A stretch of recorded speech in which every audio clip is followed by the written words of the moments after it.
الله وحده لا شريك له ونشهد أن سيدنا وسندنا وحبيبنا ومولانا محمدا عبده ورسوله صلى الله عليه وعلى آله وأصحابه وسلم تسليما كثيرا كثيرا. أما بعد فأعوذ بالله من الشيطان الرجيم. بسم الله الرحمن الرحيم. ومن أحسن قولا ممن دعا إلى الله وعمل صالحا وقال إنني من المسلمين. صدق الله العلي العظيم. قال النبي صلى الله عليه وسلم من يرد الله به خيرا يفقهه في الدين أو كما قال عليه الصلاة والتسليم.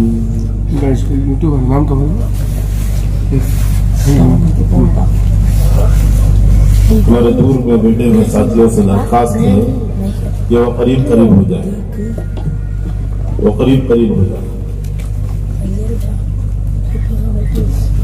میرے محترم عزیز دوست بزرگوں، اللہ جل جلالہ و مانوانہ کا بہت بڑا فضل کرم احسان ہے. اللہ رب العزت نے ہم تمام کو دین عطا فرمایا. اللہ رب العزت نے ہم تمام کو دین عطا فرمایا. یہ دین ہی ہم تمام کو دنیا کے اندر بھی کامیاب کرے گا اور آخرت کے اندر بھی کامیاب کرے گا.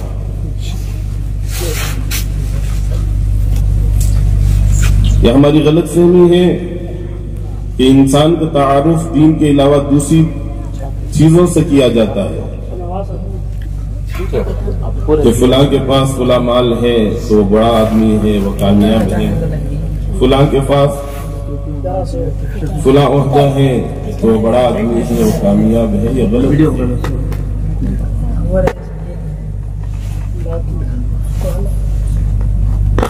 اگر مال کے اندر اور دوسری چیزوں کے اندر کامیابی ہوتی تو سب سے زیادہ مستحق اور سب سے زیادہ حقدار مال کے جناب محمد رسول اللہ صلی اللہ علیہ وسلم ہوتے ہیں.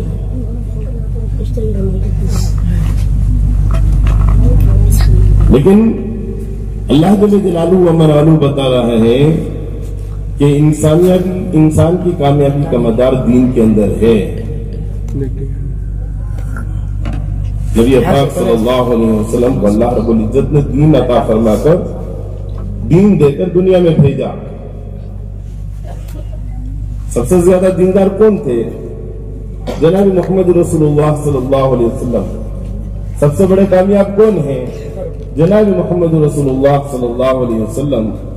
اب میرے دوست بزرگوں، قیامت تک آنے والی انسانیت نبی پاک صلی اللہ علیہ وسلم کا لائے ہوئے دین کے اوپر چلے گی، وہ بھی کامیاب ہوگی. تو اسی لیے میرے دوست بزرگوں، ہم تمام کو اللہ کا شکر ادا کرنے ہیں کہ اللہ رب العزت نے ہم تمام کو دین عطا فرمایا تاکہ ہم کامیاب ہو سکیں. یہ ہماری غلط فہمی ہے کہ ہم دوسری چیزوں کے اندر کامیابی کو تلاش کر رہے ہیں. اللہ رب العزت نے دین کے علاوہ کسی اور چیز کے اندر کامیابی نہیں رکھی. اگر کسی اور چیز کے اندر کامیابی رکھتی تو اللہ رب العزت نے انبیاء علیہ السلام کو عطا فرماتا، خصوصاً جناب محمد رسول اللہ صلی اللہ علیہ وسلم کو زیادہ عطا فرماتا. ہم کتنی مرتبہ علماء اکرام کے بیانات میں سن چکے ہیں، تعلیم کے حلقوں میں سن چکے ہیں، جناب محمد رسول اللہ صلی اللہ علیہ وسلم کی زندگی کیسے گزری. نبی پاک صلی اللہ علیہ وسلم کا صبح اور شام، نبی پاک صلی اللہ علیہ وسلم کی پوری زندگی اسی فکر پر کہ میرا ہر ایک امتی 100% دیندار کیسے بن جائے. نبی پاک صلی اللہ علیہ وسلم کی زندگی کا جائزہ لے کر دیکھیں نبی پاک صلی اللہ علیہ وسلم جتنی صعوبتیں جتنی مصیبتیں برداشت کی ہیں کس بنیاد پر؟ آج ہم بھی تکلیفیں برداشت کرتے ہیں، ہم بھی صعوبتیں برداشت کرتے ہیں، ہم بھی بھوک کو برداشت کرتے ہیں، ہم بھی بیماری کو سہتے ہیں۔ کس لیے سہتے ہیں؟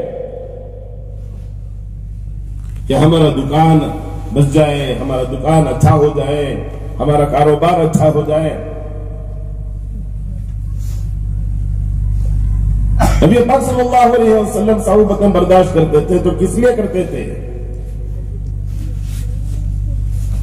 مکے کے اندر جو تکلیفیں برداشت کی، طائف کے اندر جو تکلیفیں برداشت کی، احد کے اندر جو تکلیفیں برداشت کی، وہ کس لیے تھی؟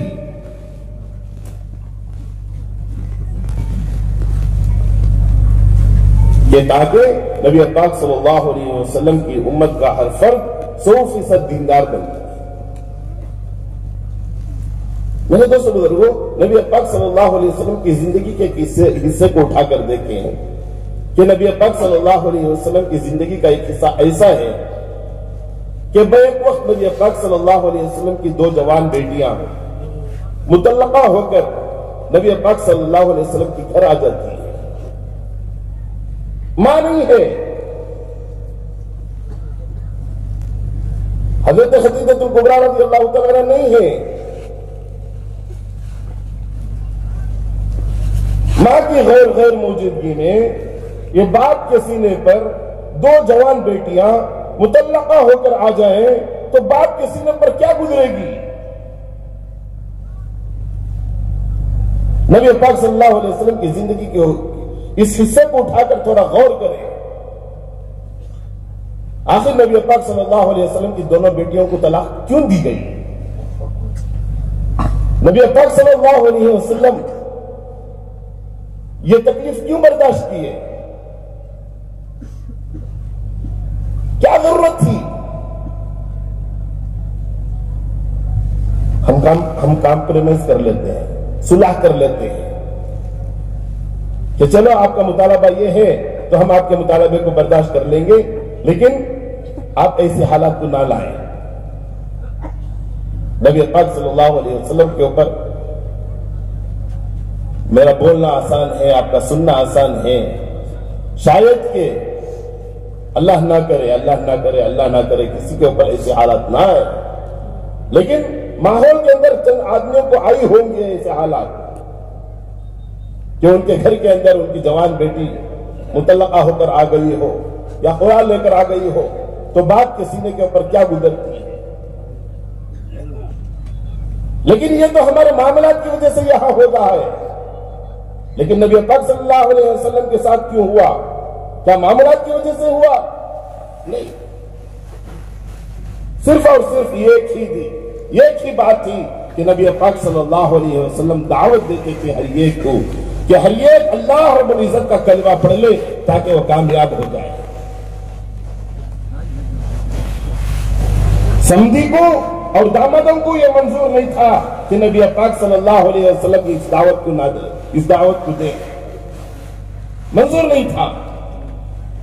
نبی پاک صلی اللہ علیہ وسلم کو روکنے کے لیے انہوں نے کیا نہیں کیے، آخر یہ بھی قدم اٹھا دیے کہ نبی پاک صلی اللہ علیہ وسلم کو اس طرح سے معاشرتی طور پر اس طرح سے تکلیف پہنچایا جائے۔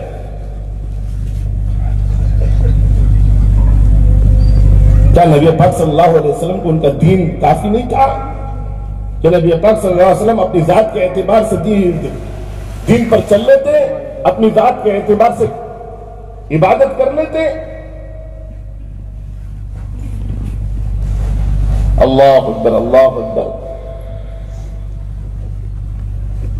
احد میں جب حضرت حمزہ رضی اللہ تعالیٰ عنہ شہید ہو گئے،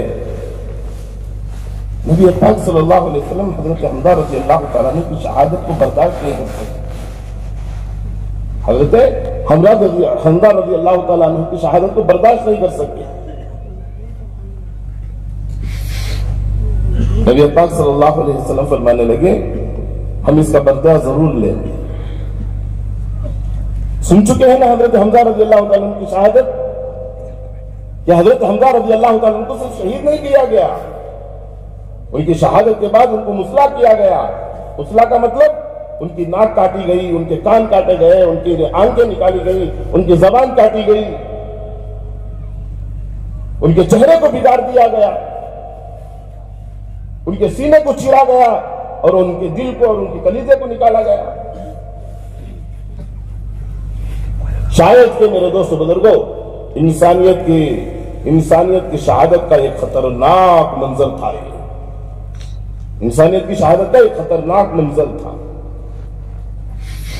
نبی پاک صلی اللہ علیہ وسلم اس حالت کو دیکھ کر برداشت نہیں کر سکے، اللہ رب العزت کو تسلی دینی پڑی۔ نبی پاک صلی اللہ علیہ وسلم فرمانے لگے ہم اس کا بدلہ ضرور لیں گے۔ اللہ جل جلالہ و منالہ حضرت جبرائیل علیہ السلام کو بھیج کر نبی پاک صلی اللہ علیہ وسلم کو تسلی دینے لگے۔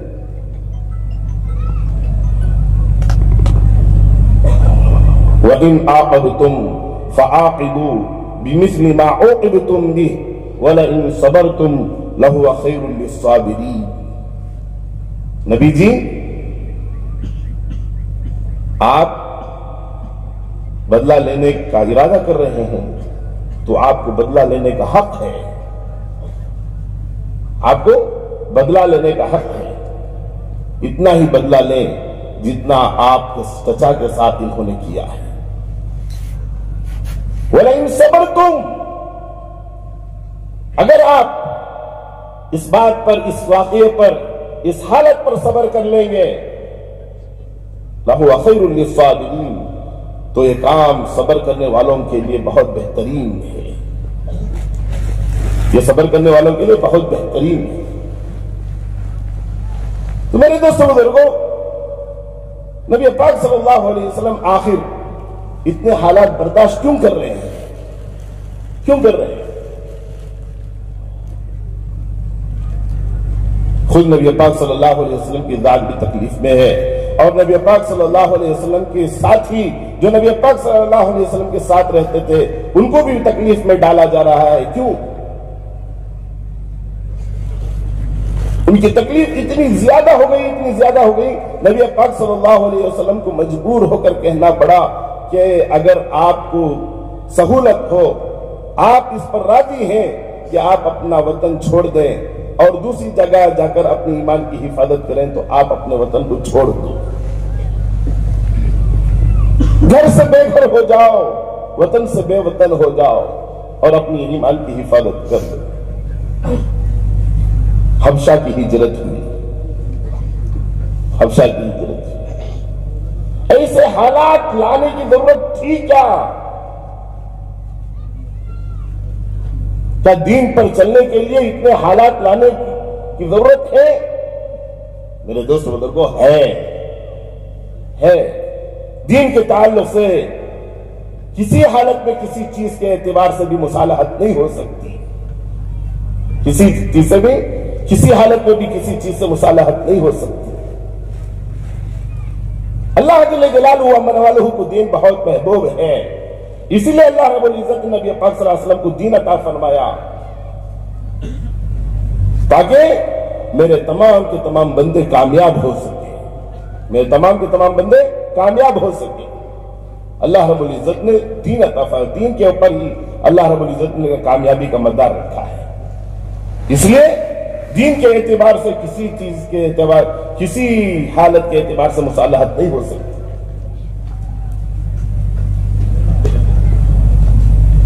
حضرت نوح علیہ السلام جلیل القدر نبی ہے، جلیل القدر نبی ہے۔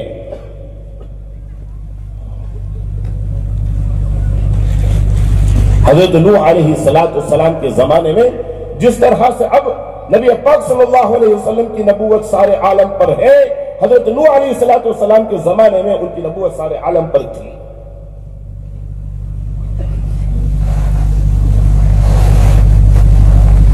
حضرت آدم علیہ السلام آئے، حضرت آدم علیہ السلام کی زندگی کے اندر اللہ رب العزت نے دوسرے بھی انبیاء علیہ السلام کو بھیجا،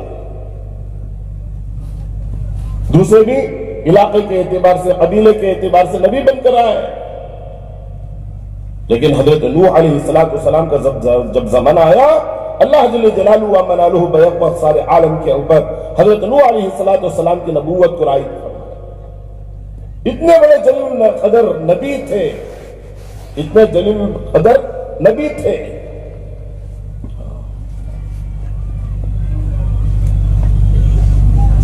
اور ان کی دین کی محنت، اللہ اکبر، اللہ رب العزت نے مستقل سورہ نوح کے اندر حضرت نوح علیہ السلام کی دین کی محنت کے خاکے کو کھینچے ہیں، اس کی کارگزاری کو سنائے ہیں کہ حضرت نوح علیہ السلام دین کی محنت کس کس شکل میں اور کیسے کیسے طریقے سے پہنچائی، دین کی محنت کیے۔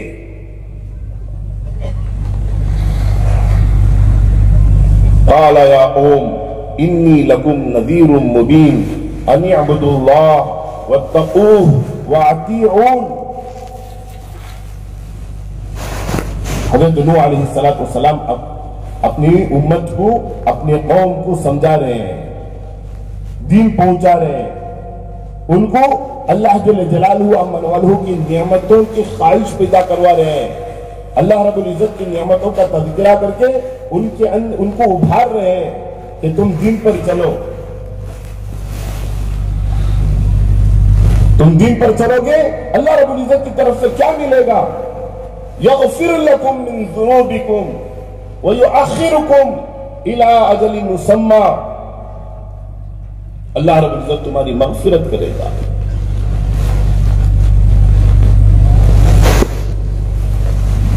اللہ رب العزت تمہاری مغفرت کرے گا، تم سے راضی ہوگا، تم سے خوش ہوگا۔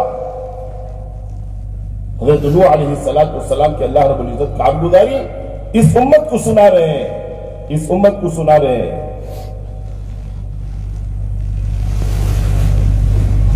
قال رب انی دعوت قومی لیلا ونہارا۔ حضرت نوح علیہ السلام اپنے رب سے فرما رہے ہیں انی دعوت، اے اللہ، اے میرے اللہ، میں دعوت ان کو دن میں بھی دیتا تھا اور رات میں بھی پیش کرتا تھا، میں ان کے پاس دین کے اعتبار سے دن میں بھی جاتا تھا اور رات میں بھی جا کر ان کو سمجھاتا تھا۔ 24 گھنٹے کا کوئی ایسا وقت نہیں ہے جس میں میں ان کے پاس نہ گیا ہوں، جس میں ان کو میں دین نہ سمجھایا ہوں۔ فَلَمْ يَزِدْهُمْ دُعَائِي إِلَّا فِرَارًا۔ یہ جب بھی میں ان کے پاس جاتا یہ میرے سے دور بھاگ جاتے، یہ میرے سے دور بھاگ جاتے۔ تھوڑا میرے دوست بزرگوں، اللہ جل جلالہ و منالہ پوری سورت کے اندر حضرت نوح علیہ السلام کے اس 950 سال دین کی محنت جو کیے ہیں اس کی پوری کارگزاری کو سنائے ہیں۔ اتنے بڑے جلیل القدر نبی جب آخر کے اندر حضرت نوح علیہ السلام اللہ جل جلالہ و منالہ سے فرمانے لگے رب لا تذر علی الارض من الکافرین دیارا انک ان تذرہم یضلوا عبادک ولا یلدوا الا فاجرا کفارا۔ اے اللہ، میں دین ان کے سامنے پیش کر کے ان کو سمجھا کر ان کو بتا کر میں تھک گیا، لیکن یہ ماننے والے نہیں ہیں، اب ان کو مت چھوڑ، ربی لا تذر علی الارض، اب ان کو زمین پر مت چھوڑ۔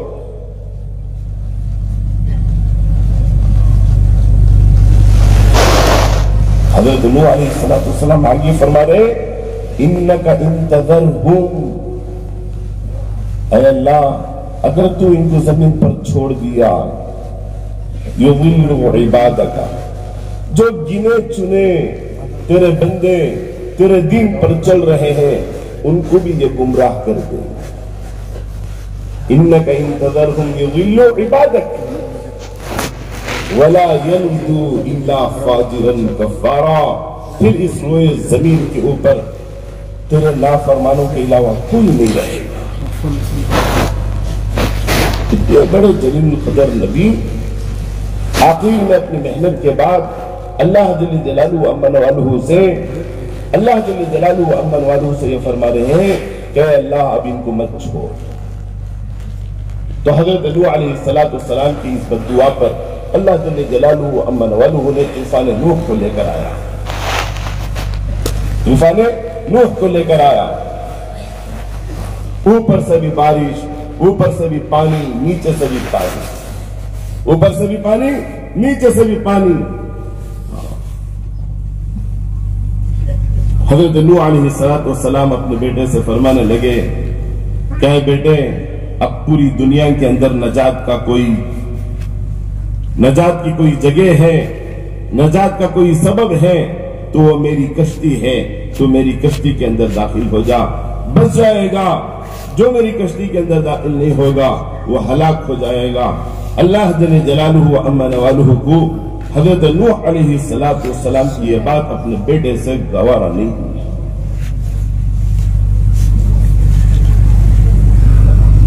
فوراً اللہ جل جلالہ و امن والہ حضرت نوح علیہ السلام سے فرمانے لگے اے نوح اب تمہارا بیٹا نہیں رہا. قال یا نوح انہ لیس من اہلی. اے نوح تمہارا بیٹا، تمہارا اہل، تمہارا گھر والا، تمہارا گھر کا فرد اب تمہارا گھر کا فرد نہیں رہا. تمہارا بیٹا نہیں رہا.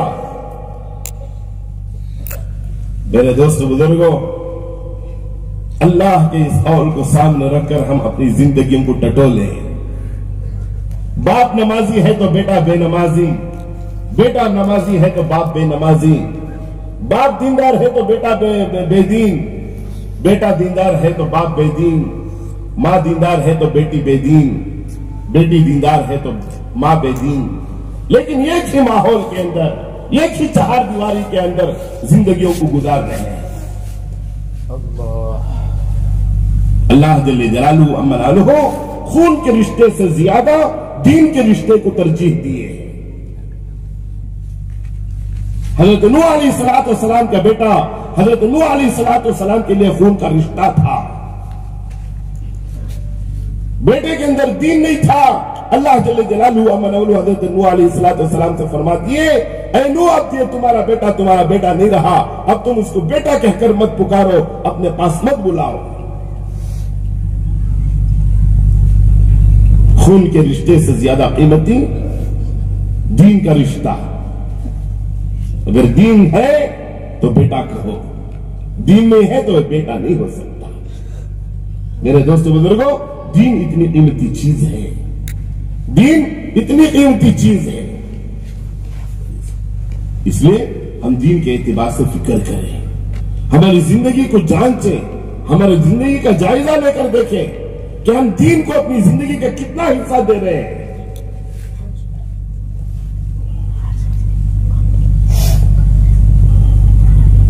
میرے دوست بزرگوں، ہم دکاندار بعد میں ہیں، کاروباری بعد میں ہیں، ملازم بعد میں ہیں، مالدار بعد میں ہیں، غریب بعد میں ہیں. سب سے پہلے ہم ایمان والے ہیں، سب سے پہلے ہم ایمان والے ہیں. کاروباری ہونے کی حیثیت سے وہ کاروبار کو کتنا وقت دے رہا ہے، اور ایمان والے کی حیثیت سے وہ اپنے ایمان کی حفاظت کے لیے، دیندار ہونے کی حیثیت سے وہ اپنے دین کے لیے کتنا وقت دے رہا ہے.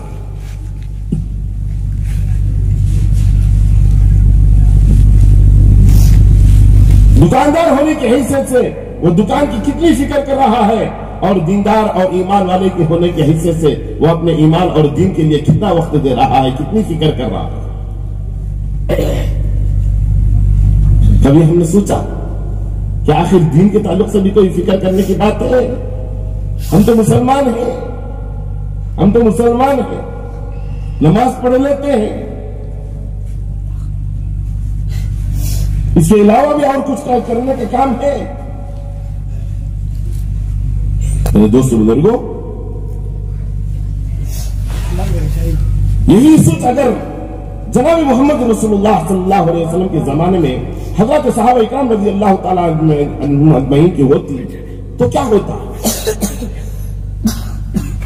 حالانکہ ان کے پاس کتنے اچھے مواقع تھے، کتنے اچھے مواقع تھے. مکے کے رہنے والے، مدینے کے رہنے والے، نبی پاک صلی اللہ علیہ وسلم کی صحبت ہر وقت میسر.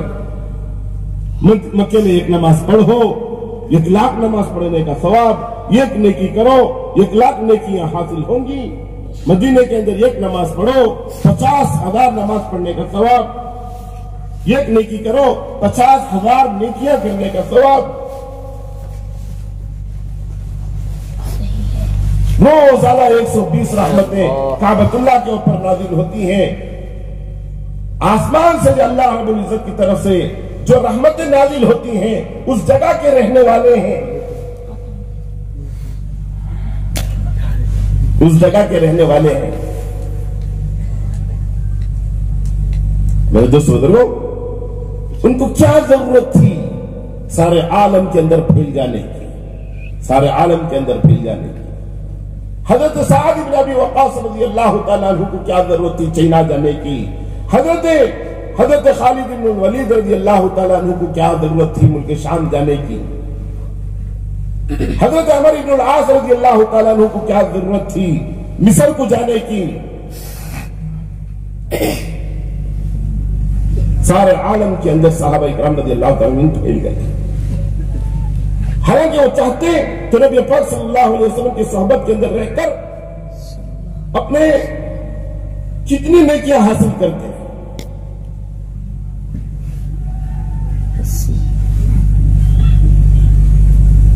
یمن کا ایک تقاضا آیا. نبی پاک صلی اللہ علیہ وسلم حضرت معاذ بن جبل رضی اللہ تعالیٰ عنہ کو یمن روانہ کیے. روانہ کرنے سے پہلے حضرت معاذ رضی اللہ تعالیٰ عنہ سے بہت باتیں کی، بہت باتیں کی. حضرت معاذ رضی اللہ تعالیٰ عنہ سے اور نبی پاک صلی اللہ علیہ وسلم سے بہت زیادہ محبت. صرف حضرت معاذ سے ہی نہیں، نبی پاک صلی اللہ علیہ وسلم اور حضرت صحابہ اکرام رضی اللہ تعالیٰ عنہ کے درمیان ایسا تعلق تھا کہ نبی پاک صلی اللہ علیہ وسلم کو وہ نہ دیکھتے تو بے چین ہو جاتے. ایک وقت ایک صحابی نبی پاک صلی اللہ علیہ وسلم کی خدمت میں حاضر ہوئے. یہ وقت ایسا تھا کہ عموماً کوئی صحابی ایسے موقع پر نبی پاک صلی اللہ علیہ وسلم کے پاس نہ آتا تھا. یہ بے وقت آنے کی نبی پاک صلی اللہ علیہ وسلم نے وجہ پوچھی کہ ایسے وقت میں کیوں آ گئے ہو؟ تو وہ صحابی فرمانے لگے یا رسول اللہ صلی اللہ علیہ وسلم گھر میں تھا، ذہن آپ کی ذات کے تعلق سے سوچتا تھا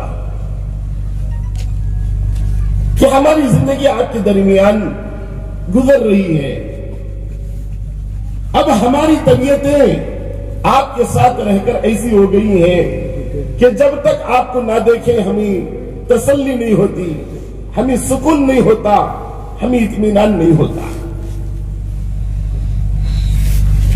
دنیا کے اندر ہماری یہ حالت ہے.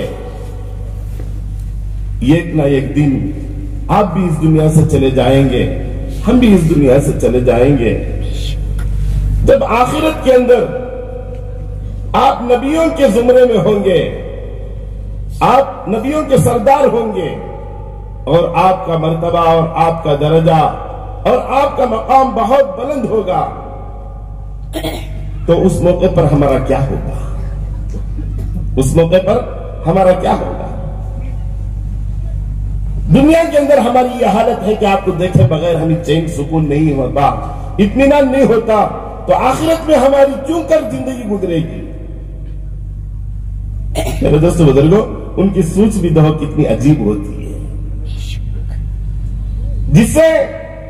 جس کو محبت ہوتی ہے ہر وقت اس کو وہی سوچ ہوتی ہے، اس کو ہر وقت وہی سوچ ہوتی ہے. صحابہ اکرام رضی اللہ تعالیٰ عنہ کو نبی پاک صلی اللہ علیہ وسلم سے محبت، تو نبی پاک صلی اللہ علیہ وسلم کی ذات کے تعلق سے، ان کی خدمت میں حاضر ہونے کے تعلق سے ان کی سوچ تھی. آج ہماری محبت ہمارے کاروبار سے، ہمارے مال سے، ہمارے دکان سے، ہماری ملازمت سے، ہماری کاشتکاری سے ہماری محبت لگی، ہم اسی کے سوچتے ہیں کہ اس کی حفاظت کیسے ہو، اس کے اندر ترقی کیسے ہو، یہ کیسے بڑھے۔ نبی پاک صلی اللہ علیہ وسلم کے پاس بھی کوئی جواب نہیں تھا۔ صحابی نے جو نبی پاک صلی اللہ علیہ وسلم نے فرمایا اس کا کوئی جواب نہیں تھا۔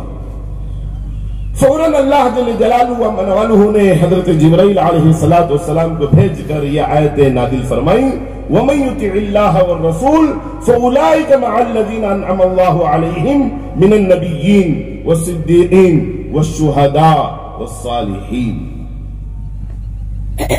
نبی جی آپ اپنے صحابیوں سے فرما دو، اپنے صحابی سے فرما دو، اپنے ساتھی سے فرما دو کہ دنیا کے اندر جو جس کے مشابہ زندگی گزارے گا، جس کی طرح زندگی گزارے گا، کل قیامت کے دن اسی کے ساتھ اس کا حشر ہوگا، اسی کے ساتھ اس کی زندگی ہوگی۔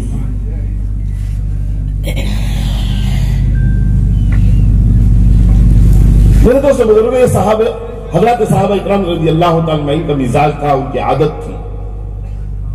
اس میں تھوڑا الگ تھے حضرت معاذ بن جبل رضی اللہ تعالیٰ عنہ۔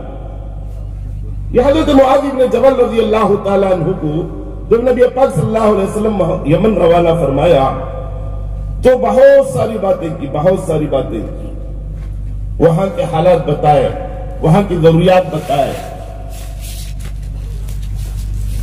اور اسے کیسے پورے کریں اس کی شکلیں بتائی۔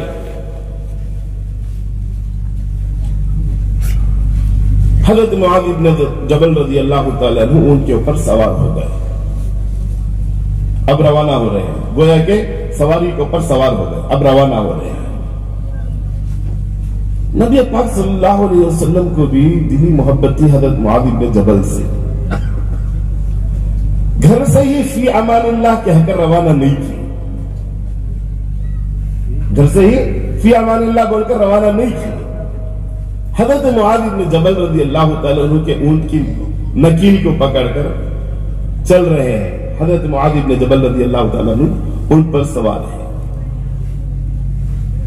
چلتے چلتے حضرت معاذ رضی اللہ تعالیٰ عنہ سے نبی پاک صلی اللہ علیہ وسلم نے فرمایا، اے معاذ، تو یمن جا رہا ہے، دین کی ذمہ داری کو پوری کرنے کے لیے جا رہا ہے۔ وہ دین کی ذمہ داری جب پوری ہو جائے گی اور تو یمن سے واپس آئے گا اور مدینے میں آئے گا تو تو اپنے نبی کو نہیں پائے گا، تیرا گزر تیرے نبی کی قبر کے اوپر سے ہوگا۔ میرے دوست بزرگوں، یہ الفاظ دل کو کتنا جھنجھوڑنے والے ہیں، حالات کو کیسے بدلنے والے ہیں۔ کیا فرما رہے ہیں نبی پاک صلی اللہ علیہ وسلم؟ اے معاذ، جب تو یمن سے واپس ہوگا تو تیرے نبی کو نہیں پائے گا۔ ہے کوئی باپ کا بیٹا جو باپ کہے اپنے بیٹے کو کہ اے بیٹے، تو جو ضرورت سے سفر میں جا رہا ہے، جب تو سفر سے واپس آئے تو تو اپنے باپ کو نہیں پائے گا، تو کیا وہ سفر کو جانے کے لیے تیار ہو جائے گا؟ کتنا بھی متبرک سفر کیوں نہ ہو۔ میرے دوست بزرگوں، اس کا دل یہ گوارا نہیں کرے گا کہ میری واپسی پر میں اپنے باپ کے قبر پر آؤں۔ حضرت معاذ رضی اللہ تعالیٰ عنہ نبی پاک صلی اللہ علیہ وسلم کی ان جملوں کو سن کر حضرت معاذ رضی اللہ تعالیٰ عنہ ایسے برداشت کیے کہ نبی پاک صلی اللہ علیہ وسلم نے جو دین کی ذمہ داری دی تھی اس کے اندر تھوڑا سا بھی تردد نہیں ہوا۔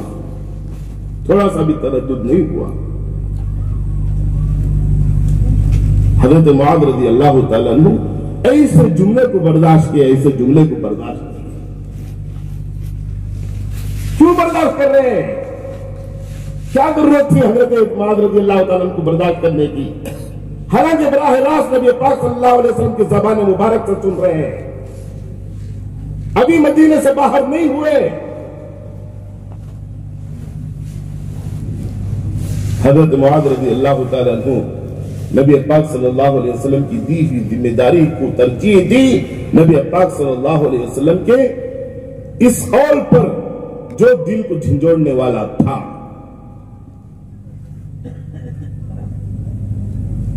کہ دین کی ذمہ داری کو پوری کرنے کے لیے دین کی محنت کو لے کر حضرت معاذ رضی اللہ تعالیٰ عنہ مدینے سے یمن روانہ ہو گئے. دل پر پتھر رکھ کر روانہ ہو گئے. ایسا ہی ہوا. وہاں گئے, نبی پاک صلی اللہ علیہ وسلم نے جو ذمہ داری دی تھی اس ذمہ داری کو پوری کیے. جب وہ ذمہ داری پوری ہوئی واپس آئے تو دیکھا کہ نبی پاک صلی اللہ علیہ وسلم موجود نہیں تھے.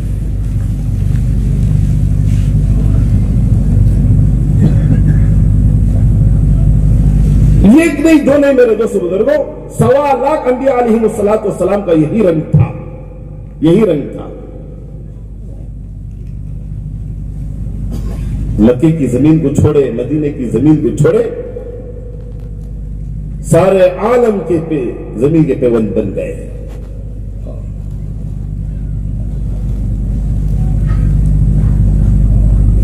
نبی پاک صلی اللہ علیہ وسلم کے حجۃ الوداع کے موقع پر کم و بیش 1.25 لاکھ انبیاء علیہم السلام نبی پاک صلی اللہ علیہ وسلم کی معیت میں نبی پاک صلی اللہ علیہ وسلم کے ساتھ حج فرمائے, حج ادا کیے.